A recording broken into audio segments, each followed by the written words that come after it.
ಸರ್ಕಾರದ ಗಮನ ಏನ್ ಸೆಳೆಯುತ್ತೀರಿ? ಬಂದೆ ಅಧ್ಯಕ್ಷೆ. ನನ್ನ ಅದೃಷ್ಟ ನೀವು ಬಂದ್ಬಿಟ್ರಿ. ಇಷ್ಟೊತ್ತು ಒಳ್ಳೆ ಅವಕಾಶ ಸಿಕ್ತು ಎಲ್ಲರಿಗೂ ಮಾತಾಡೋರಿಗೆ. ನನ್ನ ಅದೃಷ್ಟ ನನಗೆ ಸಿಕ್ಬೇಕು. ನೀವು ನನಗೆ ಯಾವಾಗಲೂ ಆಗ್ತದೆ ಅಧ್ಯಕ್ಷೆ. ಉಲ್ಲಂಘನೆ ಹಾಲು ತಗೋಬೇಕಾದ್ರೆ ನಾವೊಂದು ಮಾನದಂಡ ಇಟ್ಕೊಂಡಿದ್ವಿ. 3.5 ಫ್ಯಾಟ್ ಇರಬೇಕು, 8.5 SNF ಇರಬೇಕು ಅಂತೇಳಿ.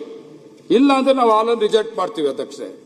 ಅದನ್ನ ನಾವು ರಿಜೆಕ್ಟ್ ಮಾಡಿದಂತ ಹಾಲನ್ನ ಖಾಸಗಿಯವರು ತಗೊಂತಾ ಇದ್ದಾರೆ.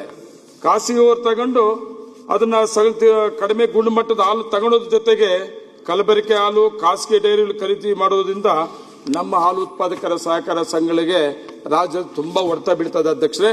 ಅದು ಸರ್ಕಾರ ಗಮನಕ್ಕೆ ಕೂಡ ಅಧ್ಯಕ್ಷೆ ಒಂದು ನಾನು ಸರ್ಕಾರ ಗಮನಕ್ಕೆ ತರೋದಕ್ಕೊಂದು ಇಷ್ಟಪಡ್ತೇನೆ ಅಧ್ಯಕ್ಷ. ನಾನು ಕೂಡ ಸುಮಾರು 25 ವರ್ಷದಿಂದ ಆ ಒಕ್ಕೂಟದಲ್ಲಿ ಕೆಲಸ ಮಾಡ್ತಾ ಇದ್ದೀನಿ.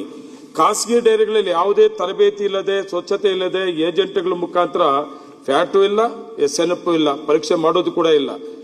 ನಮ್ಮ ಸಂಘಗಳಲ್ಲಿ ರಿಜೆಕ್ಟ್ ಮಾಡದ ಹಾಲನ್ನು ತಗೊಂಡು ಅದನ್ನ ಖಾಸಗಿ ಬ್ರ್ಯಾಂಡ್ಗಳ ಹಾಲಿನ ವಯಸ್ಸು ಕೂಡ ಹೆಚ್ಚಿಗೆ ಮಾಡೋದಕ್ಕೆ ಅಪಾಯಕಾರಿ ರಾಸಾಯನಿಕ ವಸ್ತುಗಳು ಕೂಡ ಅದರಲ್ಲಿ ಬಳಸ್ಕೊಂತ ಇದ್ದಾರೆ ಅಧ್ಯಕ್ಷೆ.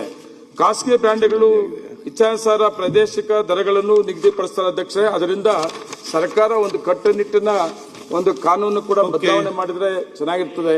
ಇಲ್ಲಾಂದ್ರೆ ತುಂಬಾ ಕಷ್ಟ ಕೂಡ ಅಧ್ಯಕ್ಷೆ.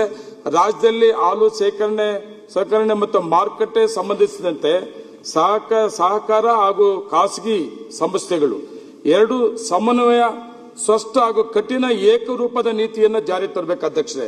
ಇವತ್ತು ಖಾಸಗಿಯವರು ಅವರು ಮನಸ್ಸು ಬಂದಂಗೆ ಮಾಡ್ತಾ ಇದ್ದಾರೆ. ನಾವು ಮಾತ್ರ ಕೆಲವು ನಿಯಮಗಳನ್ನ ಪಾಲನೆ ಮಾಡ್ಕೊಂಡು ಮಾಡ್ತಾ ಇದ್ದೀವಿ. ಅದಕ್ಕೆ ಸರ್ಕಾರ ಒಂದು ಕಟ್ಟುನಿಟ್ಟಿನ ಒಂದು ಕಾನೂನನ್ನು ಕೂಡ ತರಬೇಕಾಗ್ತದೆ ಅಧ್ಯಕ್ಷೆ.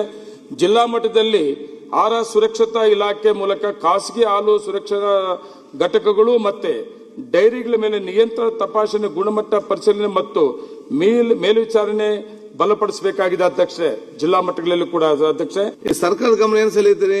ಬಂದೆ ಅಧ್ಯಕ್ಷೆ. ನನ್ನ ಅದೃಷ್ಟ ನೀವು ಬಂದ್ಬಿಟ್ರಿ. ಇಷ್ಟೊತ್ತು ಒಳ್ಳೆ ಅವಕಾಶ ಸಿಕ್ತು ಎಲ್ಲರಿಗೂ ಮಾತಾಡೋರಿಗೆ. ನನ್ನ ಅದೃಷ್ಟ ನನಗೆ ಸಿಕ್ಬೇಕು. ನೀವು ನನಗೆ ಯಾವಾಗಲೂ ಆಗ್ತದೆ ಅಧ್ಯಕ್ಷೆ. ಉಲ್ಲಂಘನೆ ಕಂಡು ಬಂದಲ್ಲಿ ದಂಡ ವಿಧಿಸೋ ಜೊತೆಗೆ ಲೈಸೆನ್ಸ್ ಕೂಡ ರದ್ದು ಮಾಡಬೇಕಂತವ್ರಿಗೆ. ಇಲ್ಲಾಂದ್ರೆ ನೀವು ಕಾನೂನಲ್ಲಿ ಇದೆ ಅಂತ ನೋಡಿದೆ, ನಾನು ಉತ್ತರದಲ್ಲಿ ನೋಡಿದೆ. ಇದೆಲ್ಲ ಏನೂ ಆಗಿಲ್ಲ ಅಧ್ಯಕ್ಷ ಇಲ್ಲಿವರೆಗೂ ಕೂಡ. ಅದು ರಾಜ್ಯದಲ್ಲಿ ಹಾಲು ಗುಣಮಟ್ಟ ಮತ್ತು ಗ್ರಾಹಕರ ಹಿತಾಸಕ್ತಿಯನ್ನು ಕಾಪಾಡುವ ನಿಟ್ಟಿನಲ್ಲಿ ಸರ್ಕಾರದಿಂದ ಸಮಗ್ರ ತನಿಖೆ, ನಿಯಂತ್ರಣ ಮತ್ತು ಮೇಲ್ವಿಚಾರಣೆ ವ್ಯವಸ್ಥೆಯನ್ನು ಇನ್ನಷ್ಟು ಬಲಪಡಿಸಬೇಕು ಅಧ್ಯಕ್ಷೆ.